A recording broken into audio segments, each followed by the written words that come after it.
तो न्योता ठुकराने पर कांग्रेस पर बीजेपी का जबरदस्त हमला, ये तय नहीं कर पा रहे हैं। पहले देश को लेकर बातें करते थे, अब मंदिर के लिए भी नहीं आ रहे हैं। न्योता ठुकराने पर कांग्रेस पर सीधा वार बीजेपी की तरफ से। ये नेहरू की कांग्रेस है, गांधी जी की नहीं।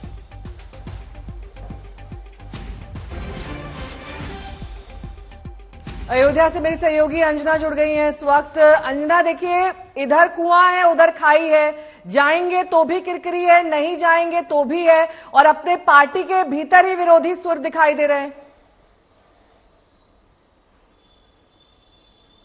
बिल्कुल आपने सही कहा नेहा, इधर कुआं उधर खाई।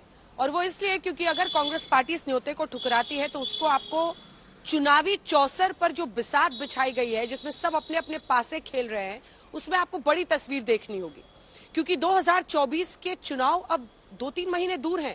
ऐसे में हर पार्टी अगर कोई भी फैसला लेती है तो वो चुनावी बिसात पर उनका पासा ही समझा जाएगा। तो ऐसे में 52 सीटें कांग्रेस पार्टी को 2019 के लोकसभा चुनाव में आई थी और 24 सीटें उन्हें आई थी अन्य राज्यों से और दक्षिण के राज्यों से 28 सीटें। अब कांग्रेस एक बार फिर से ये सोच रही है कि उत्तर भारत में तो शायद बहुत ज्यादा हमारा स्टेक नहीं है, दक्षिण भारत में हमारी सीटें बढ़ सकती हैं। 3-4 बड़ी बातें आपको बताएं। आखिर ये न्योता क्यों कांग्रेस पार्टी ठुकरा रही है? सबसे बड़ी वजह, उन्हें लगता है भारतीय जनता पार्टी का संघ का ये बड़ा आयोजन हो रहा है।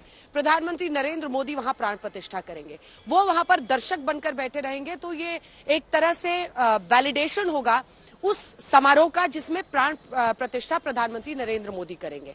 यानी वो लगातार ये आरोप लगा रहे हैं कि राम मंदिर के मुद्दे को हाईजैक करने की कोशिश बीजेपी करती है। शरद पवार ने कहा, उद्धव ठाकरे ने कहा कि इन्होंने तो राम जी को किडनैप कर लिया है।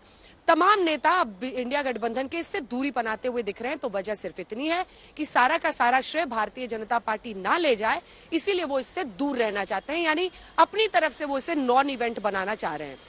दूसरी तरफ अगर उत्तर और दक्षिण की सीटों को आप देखिए तो ये बहुत दिलचस्प आंकड़े हैं। देखिए उन्हें किन राज्यों से बहुत उम्मीद है, एक एक करके तमाम राज्य आपको गिना देती हूँ। कर्नाटक की 28 सीटें हैं नेहा और अर्पिता।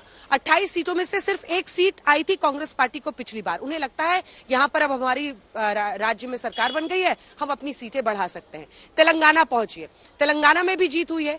तेलंगाना में 17 सीटें हैं, वहां पर भी उन्हें लग रहा है कि हम अपनी जो पोजीशन है उसको बेहतर कर सकते हैं। अब आ जाइए आप आंध्र प्रदेश पर, जहां पर 25 सीटें हैं, एक भी सीट उन्हें पिछली बार नहीं मिली थी। उन्हें लग रहा है यहाँ पर बढ़ेगा। तमिलनाडु में 39 सीट्स है, पिछली बार उन्हें 8 सीटें आई थी, उन्हें लग रहा है यहां पर भी होगा। तेलंगाना मैंने जो आपको बताया था वहां पर 3 सीटें उनकी आई थी। अब पहुंच जाइए केरल, केरल जिसको लेकर बीजेपी खूब हमलावर रहती है। केरल में भी पिछली बार बहुत अच्छी परफॉर्मेंस थी कांग्रेस पार्टी की, तो वहां पर उन्हें लग रहा है बहुत चांस कितना बढ़ेंगे, 20 सीटें हैं, 15 सीटें आई थी। लेकिन ये जो बाकी राज्य मैंने आपको गिनाए, कहीं पर 2 स्टेट्स जहां पर 0 सीट है, कर्नाटक में 1 सीट है, 3 सीट आई थी तेलंगाना में, 8 सीट आई थी तमिलनाडु में, और तमिलनाडु में बहुत सारी सीटें हैं 39। तो उन्हें लग रहा है कि हमारा फोकस दक्षिण पर होना चाहिए। तो ये हिंदी पट्टी की जो राजनीति है उससे दूरी बनाने के लिए कांग्रेस पार्टी ये रिस्क मोल लेती हुई इस वक्त दिखाई दे रही है। हालांकि आपने देखा ही है, अर्जुन मोढवाडिया से लेकर कई उन्हीं की पार्टी के नेता हैं जो कह रहे हैं कि राम इस देश में आराध्य हैं, ऐसा फैसला नहीं लेना चाहिए। लेकिन कुल मिलाकर जो बड़ी तस्वीर उभर कर आ रही है कांग्रेस पार्टी के नजरिए से, उसमें उन्हें 3 बड़ी बातें लगती है कि प्रधानमंत्री नरेंद्र मोदी पूरा का पूरा श्रेय ले जाएंगे, और हम अगर दर्शक बनकर वहां पर बैठते हैं उस दिन इस आयोजन में, तो हम एक तरह से वैलिडेशन करेंगे, एक तरह से जो प्राण प्रतिष्ठा पीएम कर रहे हैं उसको हम सही ठहराएंगे।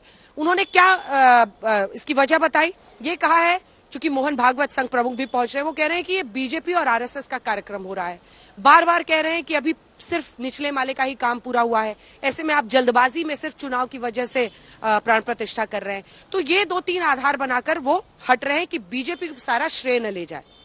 दूसरी तरफ दक्षिण भारत की सीटों पर वो ज्यादा ध्यान देना चाहते हैं। उन्हें पता है कि राम मंदिर और प्राण प्रतिष्ठा के साथ यूपी बिहार ये जो पूरा हिंदी पट्टी है उसमें एक तरह से समझ लीजिए बीजेपी के जयकारे हो रहे हैं, राममय देश हो रहा है। उनको लग रहा है कि वहां पर तो वो फायदा ले ही रहे हैं, हमें फोकस इन राज्यों में करना है। और तीसरी बड़ी बात जो शायद बहुत कांग्रेसी जिसके समर्थन नहीं भी करें, लेकिन एक सेक्युलर छवि के साथ वो चलना चाहते हैं। उनको मुस्लिम वोट चाहिए, और ऐसे में नाराजगी उनकी कोई भी पार्टी मोल नहीं लेना चाहेगी। अगर कांग्रेस के नेता चले जाएंगे तो एसपी को फायदा हो जाएगा, एसपी के नेता चले जाएंगे तो कांग्रेस को फायदा हो जाएगा, ममता बनर्जी चली जाएंगी तो हो सकता है वहां पर कांग्रेस को फायदा हो जाए।